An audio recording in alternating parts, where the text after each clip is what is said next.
তরুণ এবং ছাত্রদের নতুন রাজনৈতিক পার্টি জাতীয় নাগরিক পার্টি তার ঘোষণা এসেছে আজকে 2 দিন হয়ে গেল।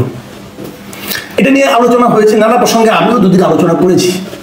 কিন্তু যে প্রসঙ্গটা নিয়ে আজকে আমি বলতে চাই সেটাও আমি মনে করি একটা জরুরি বিষয়। জরুরি বিষয় হলো এই কারণে যে তারা একটা পলিটিক্যাল পার্টি করেছে, কিন্তু এই পার্টিটার রাজনৈতিক দর্শনটা কি আমরা কিন্তু এখনো কেউ জানি না। রাজনৈতিক দর্শনটা কি?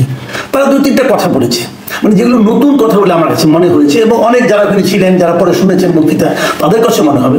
আমার কাছে মোটা দাগে কয়েকটা জিনিস মনে হয়েছে নতুন। সেটা কি? 1 নম্বর হলো যে তারা সেকেন্ড রিপাবলিক করতে চায়। দ্বিতীয় হলো তারা একটা গণপরিষদ করতে চায়। তৃতীয় হলো ইনকিলাব জিন্দাবাদ। আমার ধারণা বাংলাদেশের রাজনৈতিক নেতাকর্মীদের কাছে এই 3টা বিষয়ে নতুন মনে হবে। সেকেন্ড রিপাবলিক জিনিসটা কি? যারা এখানে শুনেছেন কেউ কি জানেন সেকেন্ড রিপাবলিক জিনিসটা কি? বাংলাদেশের কয়জন লোক জানে সেকেন্ড রিপাবলিক জিনিসটা কি? এই যে আপনারা শুনতেছেন, আপনারা আপনাদের মতামত আমাকে দিন। সেকেন্ড রিপাবলিক জিনিসটা কি আপনি বুঝেন? এটা কি বোঝা আপনার খুব জরুরি মনে হয় কি ভাই? বিষয়টা কি? আপনি একটা স্লোগান দিবেন, আপনি একটা কথা বলবেন, যে জিনিসটা মাস পিপল বুঝবে না, জনগণ আম জনতা বুঝবে না, সেটা বলার দরকারটা কি? সেটা বলার মাধ্যমে কি আপনি যে একজন মাস পিপল না, আপনি একজন আম জনতার ঊর্ধ্বে, আপনি যে বিশেষ একটা শ্রেণীর লোক, সেটা বোঝাতে যাচ্ছেন? এই সেকেন্ড রিপাবলিক যখন আপনারা করতে চাইবেন, আপনাদের উচিত ছিল সেকেন্ড রিপাবলিক জিনিসটা কি এটা সবাইকে আগে বোঝানো, মানুষকে, দেশের মানুষকে এই নতুন একটা কনসেপ্টের বিষয়ে সচেতন করে তোলা, যাতে নাকি তারা জিনিসটা বুঝতে পারে। সেই কাজটা আপনারা করেছেন? আপনারা কখনো সেকেন্ড রিপাবলিক নিয়ে কথা বলেছেন?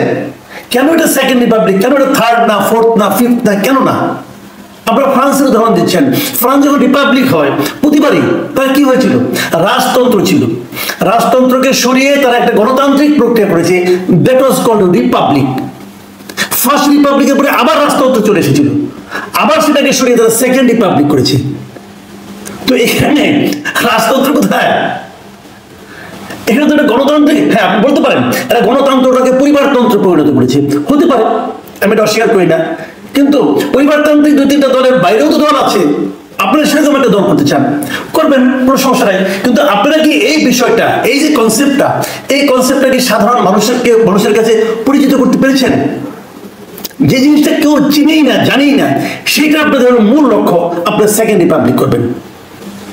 দ্বিতীয় একটা কথা, আপনারা গণপরিষদ করতে চান, আপনারা গণপরিষদ নির্বাচন করতে চাচ্ছেন। আগে গণপরিষদ নির্বাচনটা কি? 52 বছর দেশ স্বাধীন হলো, এদেশের মানুষকে জিজ্ঞাসা করেন তো ভাই, যে আমরা জাতীয় সংসদ করবো না, আমরা গণপরিষদ নির্বাচন করব। হোয়াট ইজ গণপরিষদ? এদেশে আমরা বুঝে আবার আমি দর্শকদের কাছে যাচ্ছি, আপনারাই বলেন, আপনার এই জীবনে আপনি কোনো গণপরিষদ নির্বাচনে ভোট দিয়েছেন? আপনি বুঝেন যে গণপরিষদের উপকারিতা কি, অপকারিতা কি? আপনি বুঝেন গণপরিষদে কি হয়? হয়টা কি ভাই?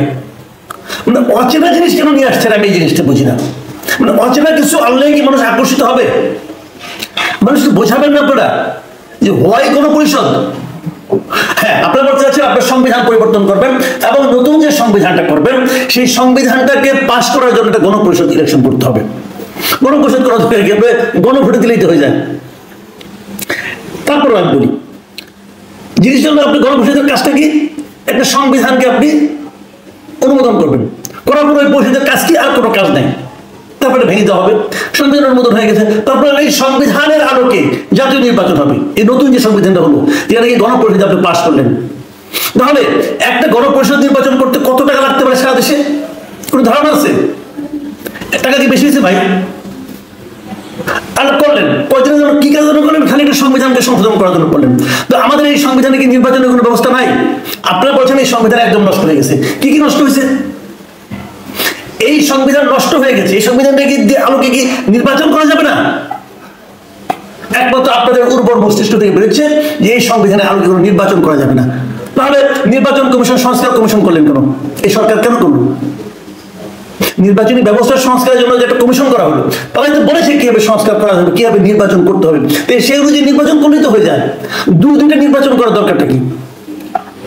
যদি দেশে কোনো সংবিধান না থাকতো অথবা নির্বাচন কিভাবে হবে যে সেই বিষয়ে কোনো ধারণা না থাকতো, তাহলে আপনি বলতে পারতেন যে আমার একটা সংবিধান দরকার। ভাই পৃথিবীর অনেক দেশের সংবিধানই নাই, তারা ইলেকশন করে না।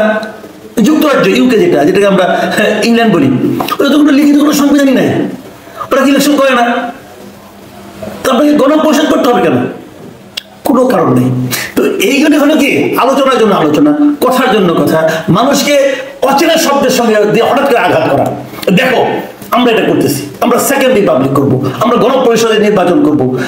আর এটা করার এখন যদি আমি ব্যাখ্যা করে বলি, এই দুটা জিনিসই হচ্ছে বেসিক্যালি।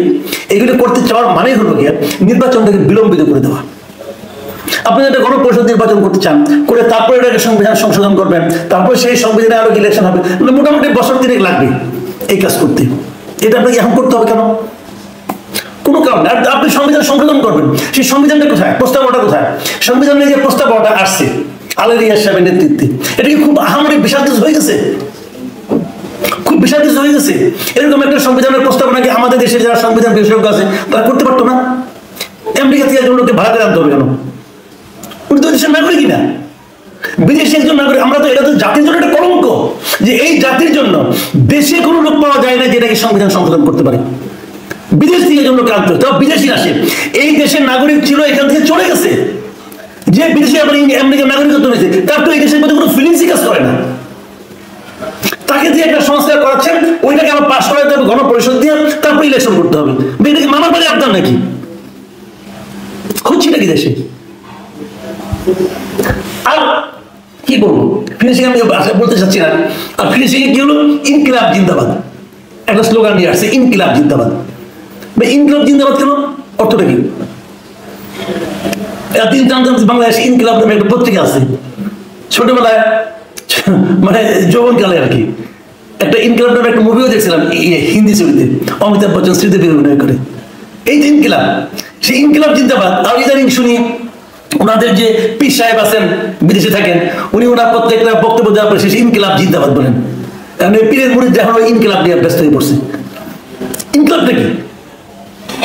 ইনকিলাব শুনলাম এটা কি ভারতীয় কমিউনিস্ট পার্টির স্লোগান ছিল একসময়। ইনকিলাব, ইনকিলাব মানে বিপ্লব, ঠিক আছে, ভালো কথা।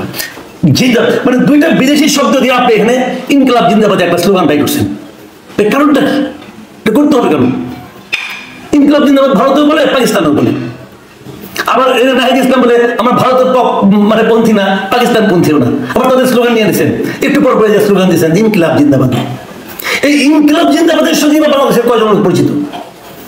কারণ পীর সাহেব বলে মুরিদদের বলতে হবে। এইগুলি তো কোনো কথা হলো না ভাই। মাটির কাছাকাছি যান। আমি অনুরোধ করবো যারা নতুন রাজনীতি করতে আসছেন, আপনারা রাজনীতি দল করেন, ভালো, খুশি আমরা। মাটির কাছাকাছি যান, জনগণের কাছাকাছি যান, জনগণের ভাষায় কথা বলেন। জনগণকে নতুন ভাষা শেখাবেন না, জনগণ নতুন ভাষা শিখবেন আপনাদের কাছ থেকে। আমি দিগ্গজকে দেখতেছি এই ইলেকশনটা সামনে নির্বাচন যেটা হবে, আপনি যদি কি দুরবস্থা হবে চিন্তা করতে পারবেন না, যদি এরকম বিদেশি অচেনা অপরিচিত শব্দ নিয়ে আসে আপনারা কিছুটা করতে চান। এত সোজা না ভাই।